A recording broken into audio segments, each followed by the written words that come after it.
اللهم صل على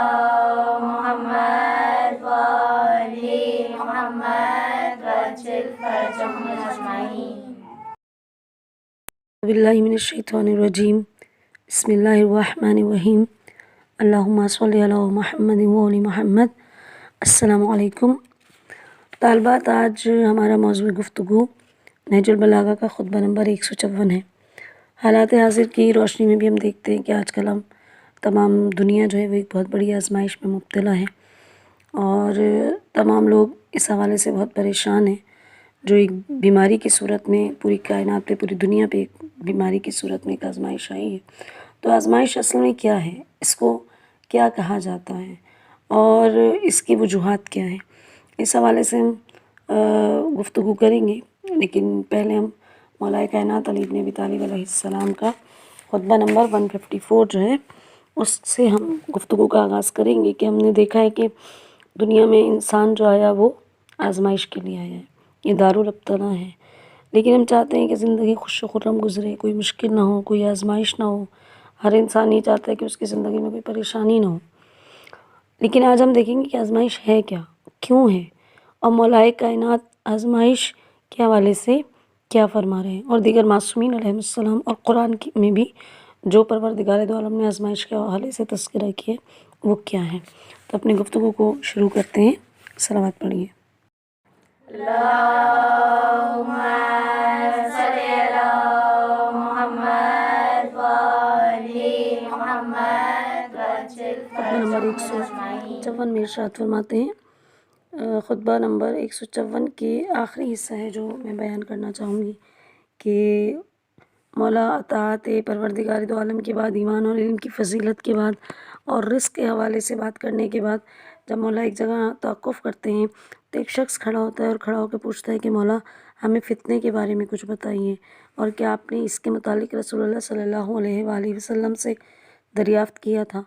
تو مولا متقین نے فرمایا کہ ہاں، جب اللہ نے یہ آیت اتاری کہ کیا لوگوں نے یہ سمجھ لیا ہے کہ ان کے اتنا کہہ دینے سے کہ ہم ایمان لائے ہیں انہیں چھوڑ دیا جائے گا اور فتنوں سے دو چار نہیں ہوں گے، تو میں سمجھ گیا کہ فتنہ تو ہم پر نہیں آئے گا، کیونکہ رسول اللہ صلی اللہ علیہ وآلہ وسلم رحمۃ للعالمین ہمارے درمیان موجود ہیں. چنانچہ میں نے کہا یا رسول اللہ یہ فتنہ کیا ہے کہ جس کی اللہ نے آپ کو خبر دی؟ آپ نے فرمایا اے علی میرے بعد میری امت جلد فتنوں میں پڑ جائے گی. پھر فرمایا کہ یا علی حقیقت یہ ہے کہ لوگ میرے بعد مال و دولت کی وجہ سے فتنوں میں پڑ جائیں گے اور دین اختیار کر لینے سے اللہ پر احسان جتائیں گے، اس کی رحمت کی آرزوئیں تو کریں گے لیکن اس کے قہر و غلبہ کی گرفت سے بے خوف ہو جائیں گے کہ جھوٹ موٹ کے شعبوں اور غافل کر دینے والی خواہشوں کی وجہ سے حلال کو حرام کر لیں گے، شراب کو انگور و خرما کا پانی کہہ کر اور رشوت کو ہدیہ رکھ کر اور سود کو خرید و فروخت قرار دے کر جائز سمجھ لیں گے. پھر مولا کائنات فرماتے ہیں میں نے پوچھا یا رسول اللہ اس موقع پر ان افراد کو ہم کیا سمجھیں، کیا وہ مرتد ہو گئے ہیں یا وہ فتنے میں مبتلا ہیں؟ تو رسول اللہ صلی اللہ علیہ وآلہ وسلم نے فرمایا کہ وہ فتنے کے مقام پر ہیں. یہاں پہ جو فتنے کے حوالے سے گفتگو ہوئی ہے مولا کائنات اور رسالت مآب کے درمیان، تو ہم کیا دیکھتے ہیں کہ رسالت مآب نے ان چیزوں کا بھی تذکرہ کیا کہ جن کی وجہ سے ان پر جو ہے آفتیں آئیں گی، اور وہ چیزیں کیا ہیں کہ وہ لوگ ایسے ہوں گے کہ جو دین اختیار کرنے کے بعد اللہ پر احسان جتائیں گے. جیسے کہ ہم کوئی بھی واجب چیز ادا کر لیتے ہیں، کسی بھی چیز کو اختیار کرتے ہیں تو ہمارے ذہن میں یہی چیز ہوتی ہے کہ ہم نے نعوذ باللہ ہم نے جو ہے احسان کیا ہے، ہم نے اسلام پر احسان کیا ہے، اور اس وجہ سے ہم غرور و تکبر کا بھی شکار ہو جاتے ہیں اور ہم چاہتے ہیں کہ دنیا کی تمام چیزیں ہمیں مل جائیں، لیکن ہم یہ نہیں چاہتے کہ ہم اگر گناہ کریں یا کچھ کریں تو اس کا عذاب ہم پر نازل ہو. اور پھر ہم خواہشوں کی وجہ سے حلال کو حرام کر لیں گے، یعنی کہ جو چیزیں حلال ہیں انہیں ہم حرام کر لیں گے اور جو حرام ہے اسے ہم حلال کرنے کے لیے توجیہات پیش کریں گے. پھر فرمایا کہ رشوت کا نام ہدیہ رکھ کر، یہ عام ہے، ہم دیکھتے ہیں معاشرے میں کس طرح جو ہے رشوت لی جاتی ہے اور اس کو ایک جو ہے اس کے لیے ایک باقاعدہ رول بنا دیا گیا ہے اور سود کو بھی ایک رول بنا دیا گیا ہے. تو یہ وہ زمانہ، یہ وہ افراد، یہ وہ رویے معاشرے کے، یہ چیزیں باعث بنتی ہیں کہ انسان جو ہے وہ آزمائش کے لمحوں میں آ جاتا ہے. مجید والفرقان الحمید میں بھی ہم دیکھتے ہیں کہ پروردگار دو عالم سورہ توبہ کی آیت نمبر 126 میں ارشاد فرما رہا ہے، اولا یرون انہم یفتنون فی کل عام مرۃ او مرتین ثم لا یتوبون ولا هم یذکرون۔ کیا وہ لوگ اتنا بھی نہیں دیکھتے کہ وہ ہر سال 1 یا 2 مرتبہ بلا میں مبتلا کیے جاتے ہیں، پھر بھی نہ تو یہ لوگ توبہ کرتے ہیں اور نہ ہی نصیحت کو مانتے ہیں۔ پھر ہم دیکھتے ہیں کہ ایک روایت میں کہ ایک راوی ہیں جن کا نام ہے محمد بن خلا، وہ کہتے ہیں کہ میں نے ابوالحسن حضرت امام موسیٰ کاظم علیہ السلام اللہم صلی علی محمد وآلِ محمد وجل سے فرجہ سنا کہ آپ نے قرآن مجید کی آیات تلاوت فرمائیں، سورہ عنکبوت کی آیت نمبر 201، اور پھر فرمایا کہ کیا تم جانتے ہو فتنہ کیا ہے؟ تو میں نے عرض کیا کہ آپ پہ قربان جاؤں، فتنہ دین کے بارے میں آزمائش ہی ہو سکتی ہے۔ تو مولا نے فرمایا کہ لوگوں کی اس طرح جانچ پڑتال کی جائے گی جس طرح سونے کی ہوتی ہے، اور انہیں ایسا خالص کیا جائے گا جس طرح سونا خالص کیا جاتا ہے۔ یعنی کہ یہ جو آزمائشیں ہیں جنہیں عربی میں فتنہ کہا جاتا ہے، تو یہ سبب بنتی ہیں افراد کی ایمان کے جانچنے کا، یہ سبب بنتی ہیں انسان کی استقامت کو دیکھنے کا، یہ سبب بنتی ہیں انسان کے دین کے راستے پر ثابت قدم رہنے کا۔ اب رب کائنات ہمیں ایسے فتنوں سے اپنی پناہ میں رکھے کہ جو ہمیں غلط راستے پر ڈال دیں، جو ہمیں رب کے راستے سے جدا کر دیں۔ اب فتنوں کا جو آغاز ہے وہ کس طرح ہوتا ہے، یہ آزمائشیں کیوں آتی ہیں، اور یہ کب انسان کی برداشت سے باہر ہو جاتی ہیں؟ ہم دیکھتے ہیں کہ مولا کائنات خطبہ نمبر 50 میں بھی فتنے کے حوالے سے جو ہے گفتگو نظر آتی ہے ہمیں کہ فتنہ کیا ہے۔ مولا فرماتے ہیں کہ لوگوں، فتنے کا آغاز وہ نفسانی خواہشات ہوتی ہیں جن کی پیروی کی جاتی ہے، وہ نئے ایجاد کردہ احکام ہوتے ہیں جن میں قرآن کی مخالفت کی جاتی ہے، اور جنہیں فروغ دینے کے لیے کچھ لوگ دین الہی کے خلاف باہم ایک دوسرے کے مددگار ہو جاتے ہیں۔ یعنی کہ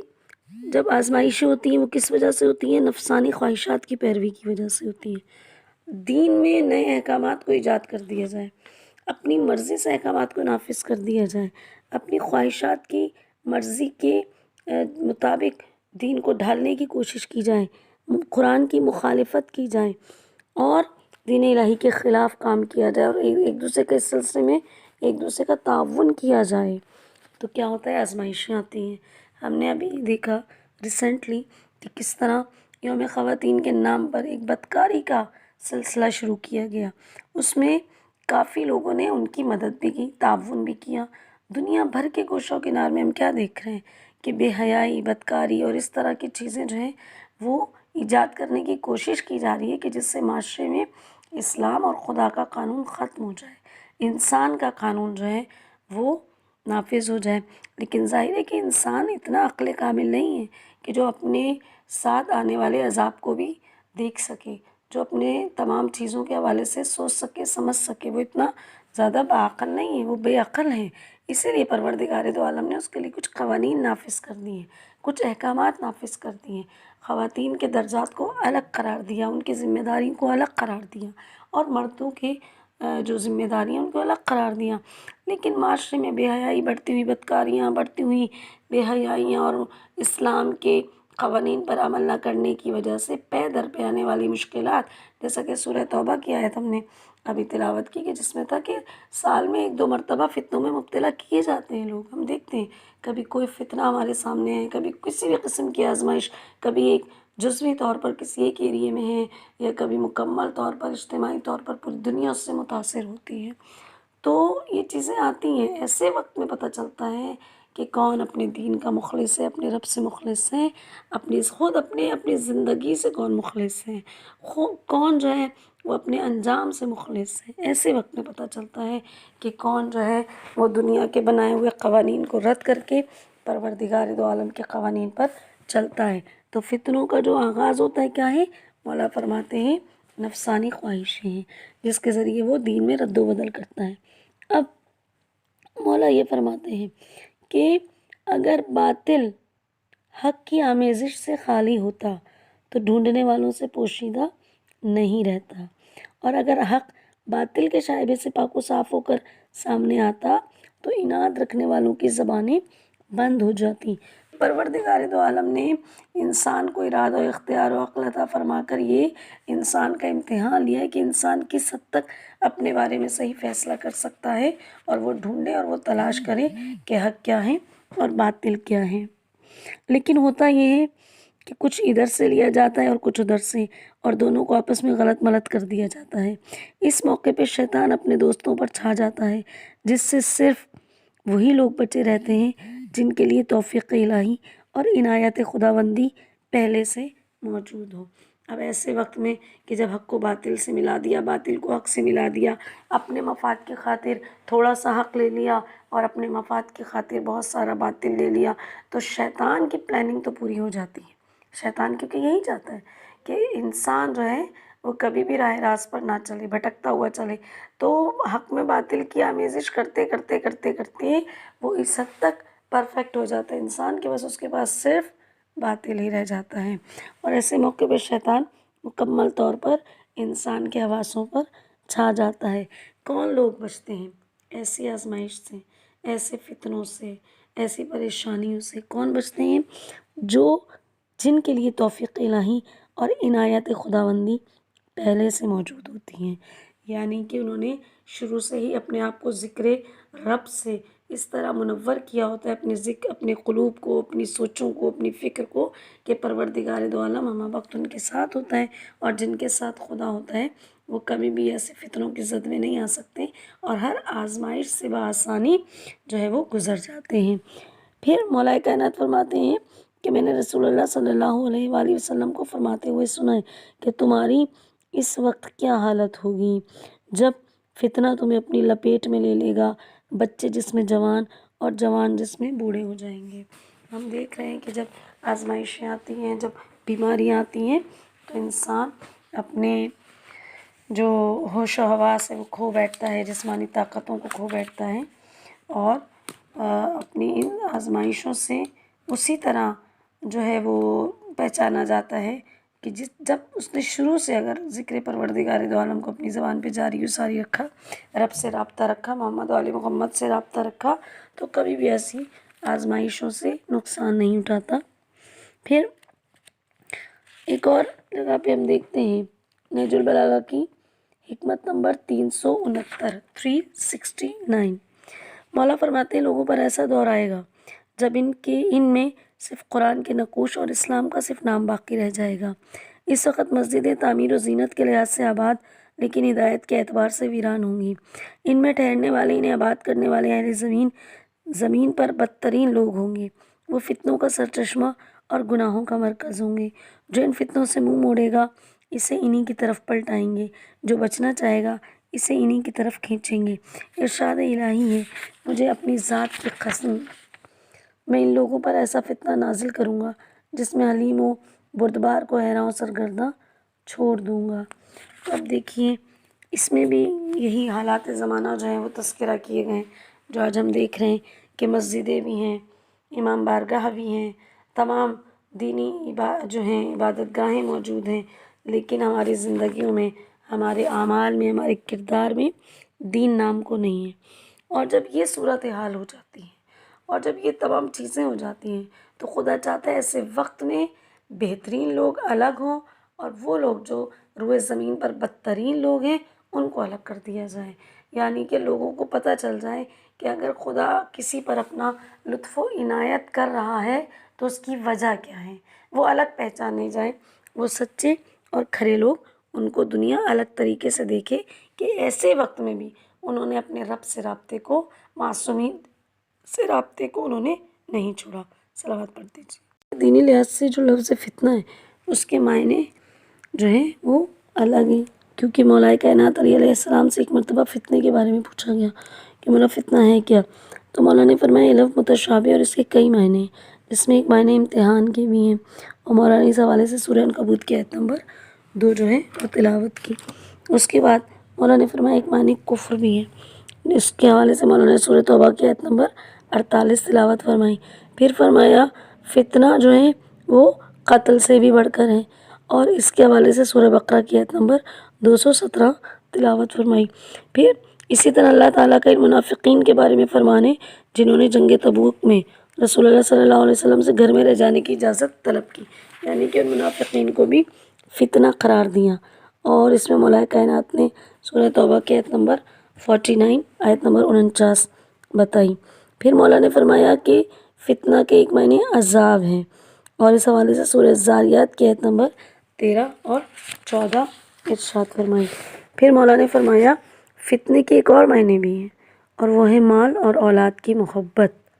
سورہ تغابن کی آیت نمبر 15 اور سورہ انفال کی آیت نمبر 28۔ یعنی کہ فتنہ ہر وہ چیز جہاں انسان کے سامنے ایک لمحہ فکر ہو کہ اس حوالے سے اسے کیا کرنا ہے، ہر لمحہ اس کے لیے آزمائش ہے، کیونکہ دارالابتلاء ہے، لہٰذا کہا کہ انما اموالکم و اولادکم فتنہ، تو یعنی کہ یہ تمہارا مال اور تمہاری اولاد جسے تم اپنا سمجھ رہے ہو، جسے تم سمجھتے ہو کہ یہ کسی اور کا اس میں کوئی حق نہیں ہے، یہ بھی آزمائش کے طور پر تمہیں عطا کیا گیا ہے۔ جس کے پاس کم دولت ہے اس کی بھی آزمائش ہے، جس کے پاس زیادہ دولت ہے اس کی بھی آزمائش ہے، جو غریب طبقہ ہے اس کی بھی آزمائش ہے، جو متوسط طبقہ ہے اس کی بھی آزمائش، جو مالدار طبقہ ہے اس کی بھی آزمائش ہے مال کے حوالے سے، اور جس کی اولاد ہے اس کی بھی آزمائش ہے، اور جس کی اولاد نہیں ہے اس کی بھی اسی حوالے سے آزمائش ہے کہ وہ رب پر کتنا بھروسہ کرتا ہے، وہ رب کے حوالے سے کتنا رضامند ہے، اور جس کے پاس اولاد ہے اس کی آزمائش اس حوالے سے کہ وہ اپنی اولاد کو کس طرح تربیت دے رہا ہے، وہ اپنی اولاد کے لیے کیا ماحول فراہم کر رہا ہے، وہ اس کو دین کے راستے سے کتنا جوڑ رہا ہے، اپنے گھر میں اپنے ماحول میں کس طرح دین کو پروان چڑھا رہا ہے، جس کی بنا پہ اس کی اولاد بھی اس دین کو اختیار کرے۔ رب کائنات ہمیں ایسے فتنوں سے اپنی پناہ میں رکھیں، اور جو ہمیں رب کائنات کے راستے سے دور کر دیں، چاہے وہ مال ہو یا وہ اولاد ہو، چاہے وہ فقر کی منزل ہو، چاہے وہ بے پناہ رزق کی منزل ہو، کوئی بھی منزل ہو۔ ہم صحیفہ کاملہ میں بھی دیکھتے ہیں کہ مولا نے ہر حوالے سے جو ہے دعا ہمیں تعلیم فرمائی ہے۔ اولاد کے حق میں جو امام زین العابدین علیہ السلام کی دعا ہے وہ بھی بے پناہ فضیلت و کمال کی ہیں کہ اگر ہم چاہیں کہ ہماری اولاد راہ راست پہ چلیں، اس میں مولا امام زین العابدین علیہ السلام نے اولاد کی تربیت کے حوالے سے بھی بہت اہم باتیں جو ہیں وہ بتائی ہیں۔ لہٰذا ہم اگر انہی چیزوں سے اپنے رابطوں کو مضبوط کریں، نہج البلاغہ، صحیفہ کاملہ، قرآن مجید، سیرت معصومین علیہم السلام، ان تمام چیزوں سے اپنے آپ کو مضبوط کریں، اپنے گھر کو مضبوط کریں، اپنے اہل خانہ کو مضبوط کریں، اپنے رشتہ داروں کو مضبوط کریں، تو عجب نہیں ہے کہ جو بڑے بڑے فتنے، بڑی بڑی آزمائشیں ہم پر آ جاتی ہیں، ہم ان سے بخیر و عافیت نکل جائیں۔ تو رب سے یہی دعا ہے کہ پروردگار دو عالم ایسی آزمائش ہم پر نہ ڈالے جس کا بوجھ ہم نہیں اٹھا سکیں، اور اگر کوئی آزمائش ہم پر آئی تو ہمیں ثابت قدم رکھے اور ہر لمحہ ہمارا مددگار اور حامی و ناصر ہو۔ رب کائنات سے دعا ہے کہ اس دور کے فتنوں کو ختم کرنے کے لیے ہمارے وقت کے امام کا ظہور جلد از جلد فرمائے، ہم امام کے مددگاروں میں شمار فرمائے، اور عدالت الہیہ کا جلد از جلد نفاذ فرمائے۔ ربنا تقبل منا انک انت السمیع العلیم، اللہم صل علی محمد وآل محمد وعجل فرجهم اجمعین۔